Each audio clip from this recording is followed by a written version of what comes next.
Chapter 1. Aren't you scared? Charles asked. I know you would. I would be really scared. Horses are huge. They're enormous. Plus, they can bite you. Lizzie laughed. Her little brother came up with the craziest things sometimes. Second graders were like that. As fourth graders, Lizzie knew better. Horses don't bite. They're peaceful, she said. Charles nodded. Yes, they do, he said. Sammy's mom said one bit her when she tried to give him a carrot. Really? Lizzie stopped looking out the living room window and stared at her brother. A horse actually bit her? Lizzie did not like the sound of her.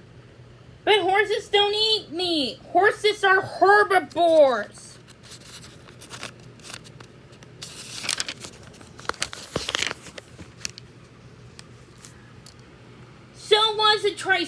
So was the Triceratops, but I wouldn't want one biting me.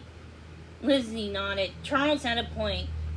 Anyways, she added, I'm not scared. But she was.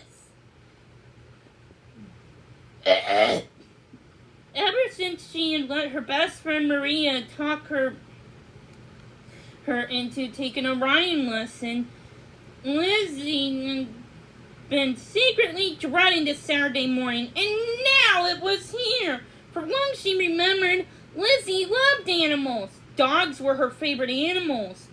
But all animals were wonderful. Penguins, sheep, tigers, pandas, and iguanas.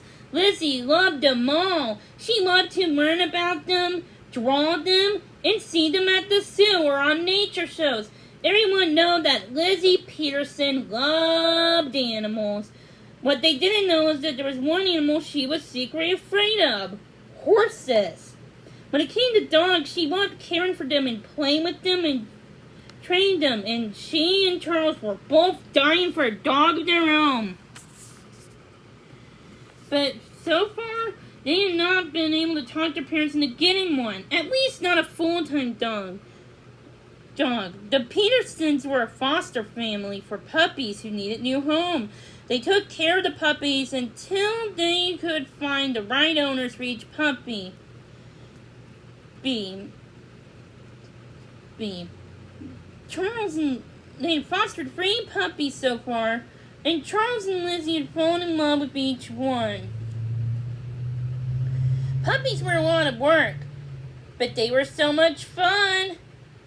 Lizzie could play with a puppy all day and never get upset if one gave her little bites with its needle-sharp baby teeth. But a horse? Yeah, that was a different story. Charles was right. Horses were huge. A horse wouldn't curl up and sleep on your lap the way a puppy did. You couldn't tell what a horse might do. It might kick, beat, buck, or bite. Lizzie shuddered. She peeked out the window, looking again for Mr. Sanchez's blue car. It would be pulling up into the driveway at any minute. They were picking her up on her way to the stable. Marie was so excited that Lizzie was finally able to come her. She loved horses and has been a champion rider since she was 3 years old. She even had all the right riding clothes, boots, pants, it's called John of hers, and a helmet. My parents would never agree just to buy all of those clothes just for riding. But Lizzie had been she had been hoping to get out of go into the stable, but that excuse didn't work. Oh, that's no problem, Maria answered. You can just wear jeans and sneakers. Cappy does require all of her students to wear helmets. I have an extra one you can borrow. Cappy was Maria's riding teacher. She and her husband, Wayne, owned the stable and lived next to it. Lizzie had been hearing about Cappy for weeks, how nice she was, how much she knew everything about horses, what a great teacher she was. Maria was just knew that Lizzie would love Cassie. And the stable and the horses just as much as she did. Lizzie was not so sure, but she decided the best way to face her fear, the best way to deal with her fear was to face it. So that means going into a stable with Maria, meeting Kathy, and climbing onto a horse and riding it. Every time she thought about that, Lizzie's hand got sweaty and her being came to, and her heart started to pound. Everything okay, sweetie? Lizzie's mother came into the living room after chasing after the bean. Lizzie's youngest brother, the bean, his real name was Adam, but nobody ever called him that. Liked to pretend he was a dog. At the moment, he had a stuffed toy in his mouth and was crawling fast. He was playing keep away from Mom. Mom stopped and gave Lizzie a curious look. You must be excited about your riding lesson. I guess, Lizzie said, shrugging. Oh, you're a brave girl, her dad said. He had come into the room with the morning newspaper.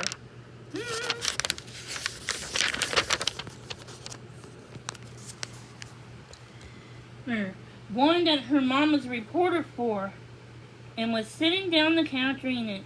Personally, I've always been a bit afraid of horses. They're just so big.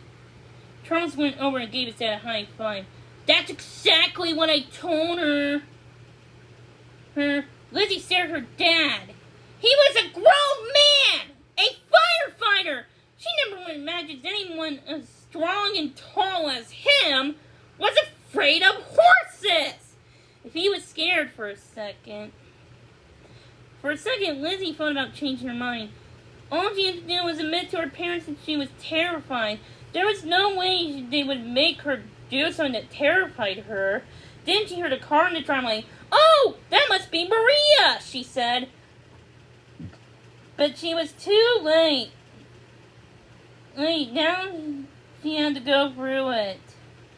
But as soon as she was walking towards the front door, she heard a dog barking. Ruff, ruff, ruff, ruff, ruff. It was a loud, piercing, high-pitched bark. That's not Simba, she said. Maria's mother was blind, and Simba was her guide dog. He was a big, calm, yellow Labrador. Door who hardly ever barked at all.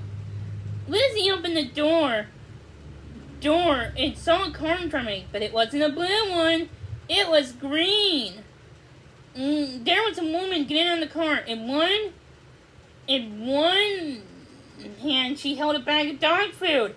In the other, she held a red leash. And at the end of that leash was an adorable puppy. He was white with patches of black and tan decorating his fur. It jumped straight, as if all four of his legs were pogo sticks. Boing, boing. It was barking his little head off. By now, Lizzie's family were standing all behind the open door. They were staring at the puppy. Please! Exclaimed the woman. You gotta help